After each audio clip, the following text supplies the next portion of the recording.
Om Swastiastu, Umat Dharma.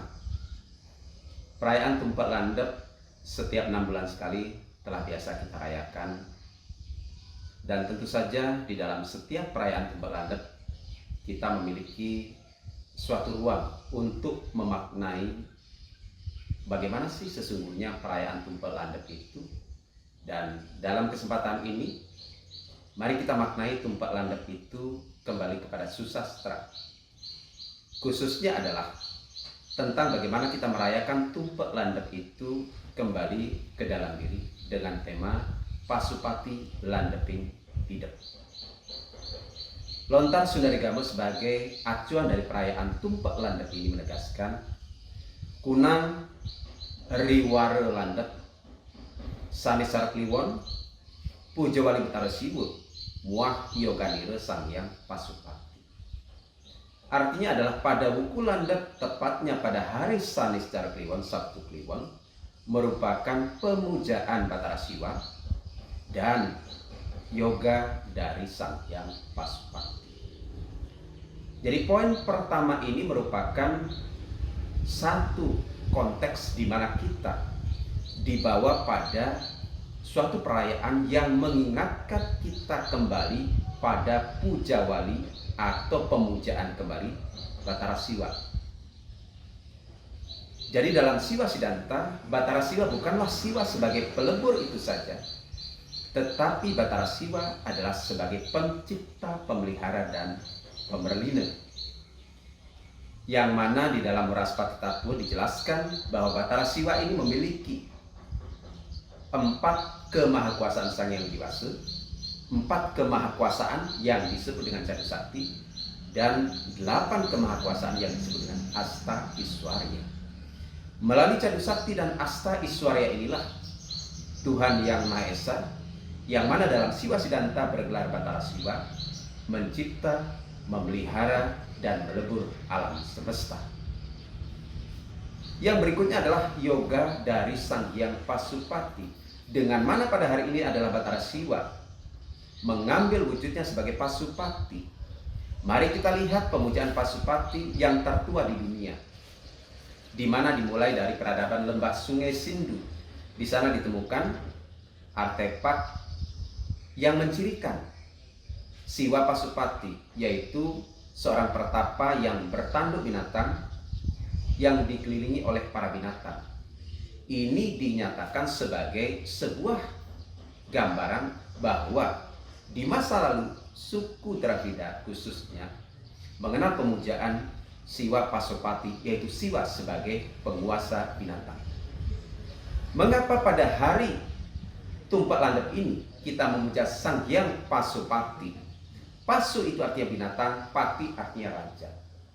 Jadi dengan melakukan pemujaan kepada Sang Hyang Siwa Pasupati atau Sang Hyang Pasupati, sesungguhnya kita diajak untuk melihat bahwa diri kita sebenarnya dikuasai oleh sifat-sifat satwa, sifat-sifat binatang.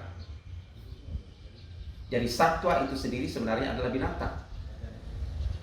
Dari sifat-sifat binatang ini diharapkan ketika itu dapat dikuasai, maka akan muncul menjadi satwam, yaitu bagian dari Triguna, Satwam Rajas Tamas. Dengan bangkitnya sifat satwam di dalam diri kita, berarti kita diajak untuk menguasai satwa menuju satwam. Ini adalah merupakan pesan dari bagaimana pemujaan kehadapan Sang Hyang Pasupati. Di dalam naskah Jawa kuno, misalnya dalam Kekawin Arjuna Wiwaha, juga dinyatakan bagaimana Sang Hyang Siwa sebagai Pasupati hadir ketika Arjuna melakukan pertapaan. Setelah Arjuna melalui berbagai macam godaan, dan pada akhirnya dia pun dapat melalui ujian setelah melakukan tapa brata yang kuat, di mana Sang Hyang Pasupati hadir sebagai seorang pemburu. Dan di sanalah kemudian Arjuna mendapat anugerah senjata yang disebut Pasupati. Ketika kita bawa dalam naskah Lontar Sundarigamo, di mana Pasupati itu sebenarnya? Pasupati dinyatakan sebagai landeping hidup. Jadi Pasupati itu sesungguhnya hakikatnya pada manusia adalah tajamnya pikiran. Oleh karena itu, penyatuan panah Arjuna dengan panah pemburu yang tiada lain adalah Batara Siwa itu sendiri.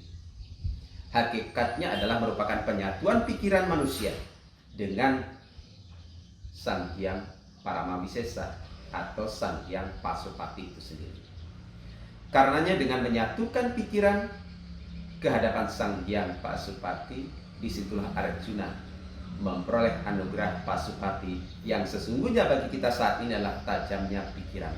Bagaimana sih di dalam era modern ini kita dapat menajamkan pikiran kita? Lontar Sundaregama kembali memberikan petunjuk kepada kita. Hendaklah seseorang melakukan japa mantra untuk memperoleh anugerah Pasupati. Jadi samangkana hendaknya demikianlah japa mantra wisesa Pasupati. Laksanakan japa mantra wisesa Pasupati. Laksanakanlah japa mantra itu untuk memperoleh anugerah Pasupati. Apa itu japa mantra? Japa mantra tiada lain adalah mengulang nama-nama suci Tuhan. Ketika di awal tadi Sundaregama menegaskan bahwa Hari Tumpak Landep merupakan pemujaan ke hadapan Batara Siwa, di mana Siwa itu sendiri hakikatnya adalah suci, maka sebenarnya dengan melakukan perayaan pemujaan ke hadapan Batara Siwa, kita sedang menuju pada kesucian. Agni madya rawi caiwa rawi madya tu candramam candra madya bau sukla sukla madya stita siwa. Di dalam pujian ini dinyatakan bahwa Siwa itu berstana di tengah-tengah kesucian. Artinya ketika kita melakukan pemujaan ke hadapan Siwa, sesungguhnya kita sedang menghadirkan kesucian Siwa itu di dalam diri kita. Di mana? Di dalam Padma Hridaya, Padma hati kita yang sesungguhnya merupakan Padma batin kita. Kalau kita merujuk kepada Purana, Siwa itu berstana pada Mahameru atau Kailas. Maka di dalam diri manusia, Siwa itu berstana pada Meru Danda. Apa itu Meru Danda? Tulang punggung, di mana di dalam tulang punggung kita itu terdapat ida, sumsumna, dan pinggala. Melalui bermeditasi kepada diri kita, pada Meru Danda kita, disitulah kita mengharapkan perjumpaan dengan Batara Siwa. Jadi konsep pemujaan yang berada di luar itu pada hari pemujaan Pasupati khususnya Tumpak Landep ini, itulah yang hendak kita bawa dengan mempasupati pikiran kita sehingga tercapai landeping hidup, tajamnya pikiran dengan menstanakan kesucian Siwa di dalam diri kita. Bagaimana Siwa bisa hadir di tengah kesucian? Inilah yang merupakan rahasia ajaran Siwa Siddhanta, di mana dijelaskan bahwa Batara Siwa itu sendiri artinya suci. Dalam salah satu lontar bercorak Siwa dinyatakan bahwa Ongkara adalah aksara dari Batara Siwa. Jadi dalam konteks Siwa Siddhanta, Ongkara itu adalah merupakan aksara dari Batara Siwa, di mana Batara Siwa memiliki 4 wujud yang disebut dengan Caturda. Apa itu? Stula, Suksma, Para, dan Sunya. Stula artinya Tuhan itu berbadankan Omkara saja, atau Batara Siwa itu berbadankan Omkara saja. Suksma artinya Tuhan itu berbadankan pengetahuan. Suksma inilah yang merupakan pengetahuan yang hendak kita hadirkan pada hari perayaan Tumpak Landep ini melalui japa mantra. Artinya ketika kita mensucikan diri melalui pengulangan nama-nama suci Tuhan, maka Tuhan pun akan hadir. Yang pertama bisa dalam wujud Ongkara, yang kedua bisa hadir dalam wujud pengetahuan, yang ketiga bisa hadir dalam perwujudan hening atau para, dan yang terakhir bisa hadir dalam perwujudan sunya, tak terpikirkan. Nah, bagian yang kedua yang disebut dengan suksma merupakan pengetahuan. Oleh karena itulah Siwa sebagai pengetahuan akan hadir ketika kita senantiasa mengulang nama suci beliau.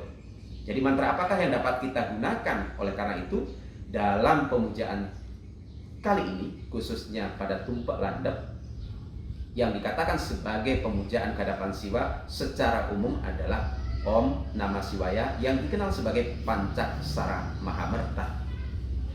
Namun demikian ada juga mantra penyucian yang sangat umum yang dikatakan mampu melakukan penyucian bahkan kepada para sulingi sekalipun, yaitu Gayatri Mantra. Oleh karena itu sebenarnya mantra manapun yang Anda gunakan sebagai pemujaan, ketika itu diulang-ulang, maka itu akan menghadirkan kesucian. Dengan kesucian itulah kita akan dapat menerima pengetahuan dengan baik, akan bangkit wibeka di dalam diri kita, akan bangkit kesadaran di dalam diri kita, akan arti pentingnya pengetahuan, sehingga dengan pengetahuan itu kita akan menjadi manusia yang utama. Noro hana mitra mangluihana warguna mangruku. Tiada sahabat yang melebihi pengetahuan yang utama. Demikian pesan tumpak landep kali ini, Pasupati Landeping Hidup. Om Santi Santi Santi Om.